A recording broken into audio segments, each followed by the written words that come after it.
Right now I will start with a interesting subject, something which is actually very difficult in chess, and it will be called what to trade, what to keep.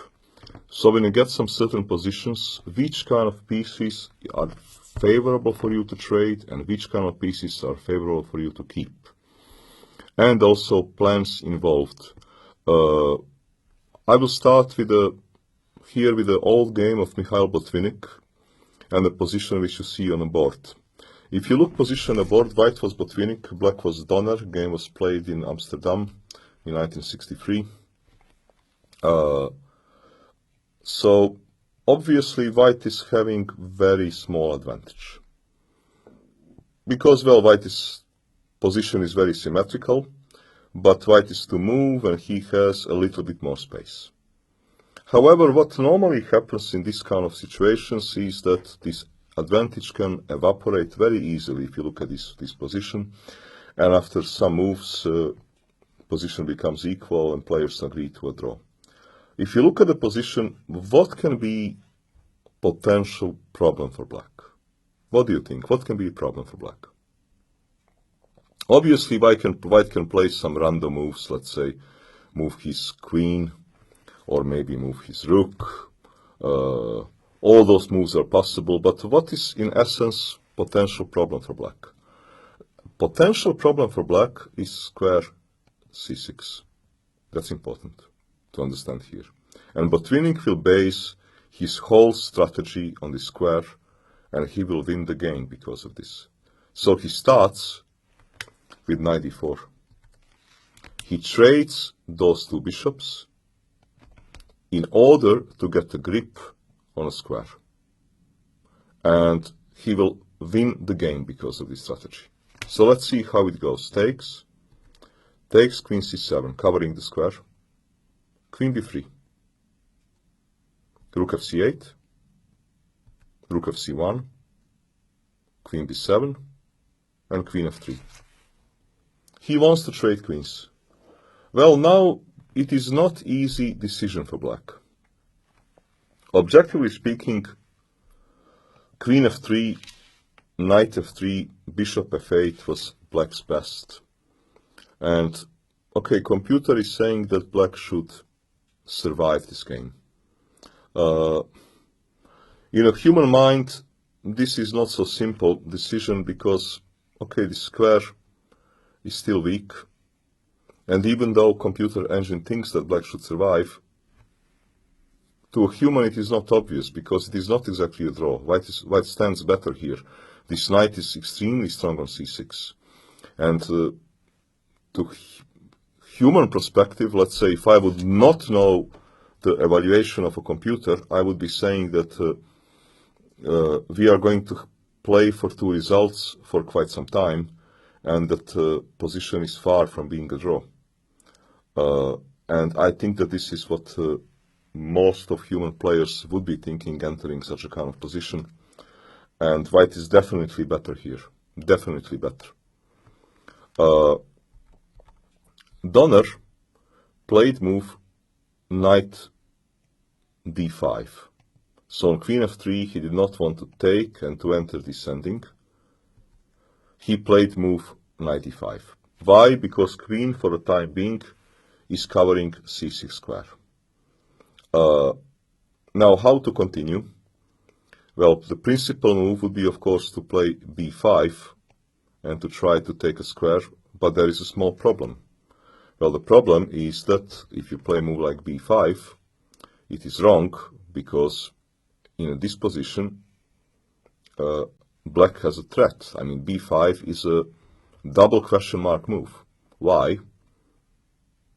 Because comes move knight e5, hitting on a queen, queen e4, and now f5.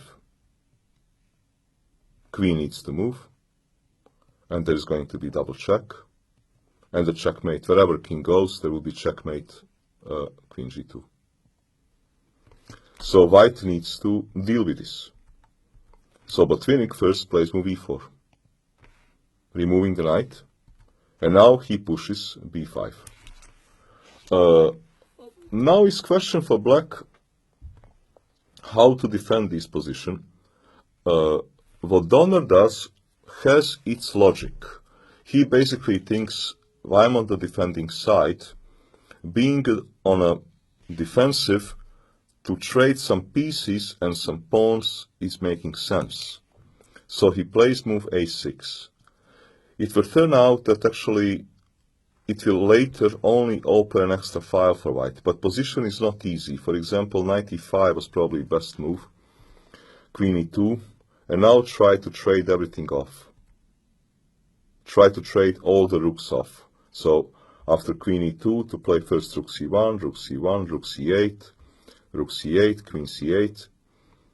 White occupies squares, f4, knight goes back to d7, knight c6, let's say bishop f8.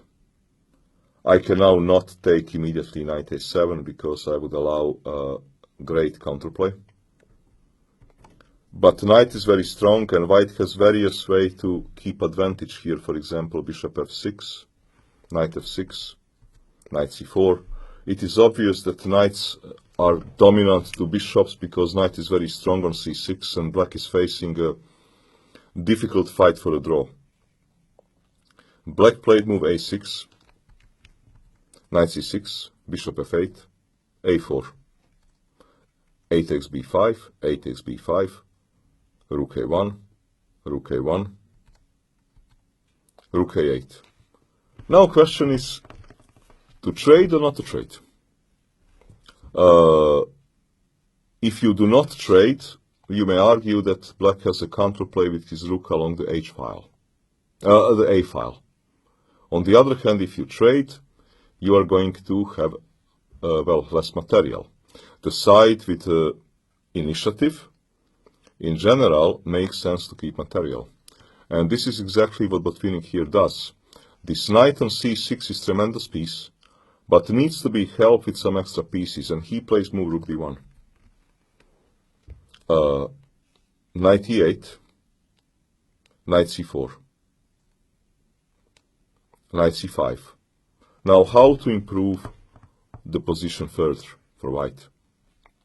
Botvinik improves it by pushing move e5. He wants, amongst other things, to jump with the knight to d6 and to create a passed pawn. Rook c8. For black, what is the problem is that black does not have any counterplay. And this knight, this octopus on c6 is simply killing him. So rook c8. Here white can get a large advantage indeed by creation of a passed pawn. Knight d6, and now however you want to take it, knight or bishop, it doesn't really matter. This is a massive advantage, because white is having this passer and this tremendous knight, and this is huge advantage. However, Botvinik realized here that he had actually a forced win, immediate win. And he played here elegant move, rook a1. And now actually black is losing his queen, because rook a7 is a terrible threat, and you cannot oppose it because you will drop a queen. So black is forced to give a queen. He cannot move obviously because, okay, this queen is defending a pawn. So he has no moves here. Rook c7 happen, rook a7, queen takes, knight takes, rook takes, knight takes b6, and black resigned. I love this game because of its simplicity. If you look at the starting position, which was here, our diagram position, a lot of people would let this advantage slip and game turn into ultimately ending as a drawn. And simplicity, how Botvinik won this game by executing his pressure on c6 square, I like very much. And this is something really that could be learned from and played in similar kind of positions, because let's see once more, he jumped with the knight to d4, traded those two bishops, bishop g2, king g2, and now exploited this square. The fact that black could have at this position played better by trading queens is still far from guaranteeing black a draw, and black would have still suffered in this kind of ending. And then this whole strategy which Botvinik had once he got his knight to c6 was tremendous. We had this kind of position. And this knight is simply now here a huge asset and something which black could not solve.